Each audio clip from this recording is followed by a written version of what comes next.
6월 1일부터 집을 사고 팔 때처럼 전세, 월세 계약도 신고하는 주택 임대차 신고제가 시행되고 있는데요. 신고 대상과 방법부터 헷갈리는 항목까지 반드시 알아야 할 주택 임대차 신고제의 주요 내용을 Q&A로 정리해드립니다.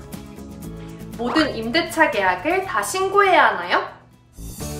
주택 임대차 신고제 대상에는 지역 기준과 금액 기준이 있습니다. 전국 대부분의 지역이 대상이지만 경기도를 제외한 나머지 7개 도 지역의 구는 신고 대상에서 빠졌습니다. 예를 들어 수도권인 경기도의 경우 연천군, 가평군 등 모든 군이 신고 지역입니다. 그런데 충남의 경우 공주시는 대상 지역이지만 충남의 홍성군, 태안군 등 군 지역의 전월세 계약 당사자는 신고 의무가 없습니다. 금액은 주택보증금 6천만 원 초과 또는 월세 30만 원을 초과하는 계약으로 어느 한쪽만 기준선을 넘어도 신고를 해야 하는데요. 아파트, 다세대 주택은 물론 고시원과 기숙사, 한잣집, 비닐하우스 등도 신고 대상입니다. 그런데 누가, 언제, 어디에 신고해야 할까요? 전월세 계약을 체결한 지 30일 이내에 주택 임대차 신고를 완료해야 하는데요. 임대차 계약 당사자인 임대인과 임차인, 다시 말해 집주인과 세입자 모두가 신고 의무 대상자지만 당사자 중 한 명이 신고를 해도 됩니다. 신고가 이루어지면 상대방에게도 문자로 접수 완료가 통보되는데요.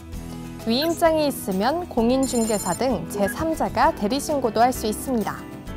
신고 방법은 온라인, 오프라인 두 가지.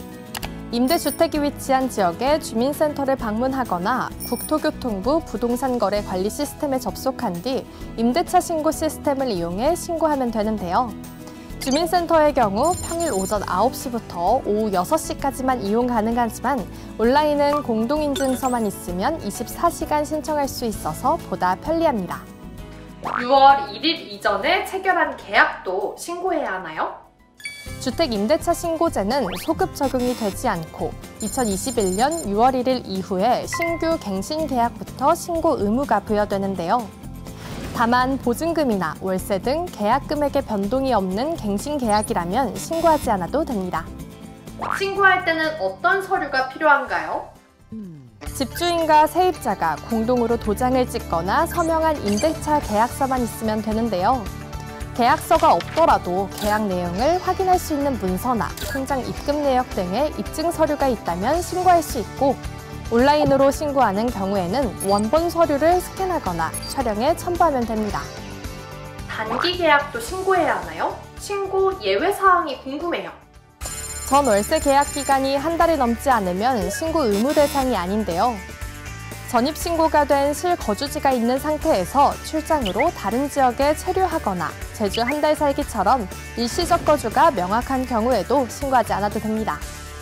또한 회사 기숙사와 달리 학교 기숙사는 신고 대상에서 제외했습니다. 확정일자 신청은 따로 해야 하나요? 전월세 계약을 하고 나서 세입자는 보증금을 보호하기 위해 보통 확정일자를 받죠. 그런데 주택 임대차 계약을 신고하면 자동으로 확정일자가 부여돼 번거로움이 줄어들고 확정일자 수수료도 아낄 수 있는데요. 만약 주택 임대차 신고 기한인 계약 이후 30일 이내에 이사를 한다면 전입신고를 하면서 임대차 신고와 확정일자 신청 등 3가지 행정 절차를 원스톱으로 처리할 수도 있습니다. 그런데 주택 임대차 신고제 왜 시행하나요? 세입자는 계약을 맺을 때 주변의 임대료 정보를 확인한 후 합리적인 의사결정을 할 수 있고 확정일자도 자동으로 부여받게 되는데요. 집주인은 주변 시세를 정확히 파악한 후 적정한 임대료를 책정해 공시를 줄일 수 있을 것으로 전망됩니다. 정부는 주택 임대차 신고제가 세입자와 집주인 모두에게 도움이 될 것으로 기대하고 있습니다. 신고 의무를 위반하면 어떻게 되나요? 만약 전월세 계약 후에 신고하지 않거나 거짓 신고를 하면 어떻게 될까요? 최대 100만 원의 과태료가 부과되는데요. 계도기간 1년이 지나면 내년 6월 1일부터 위반 행위에 실제로 과태료를 물리니까 잊지 말고 신고하시기 바랍니다.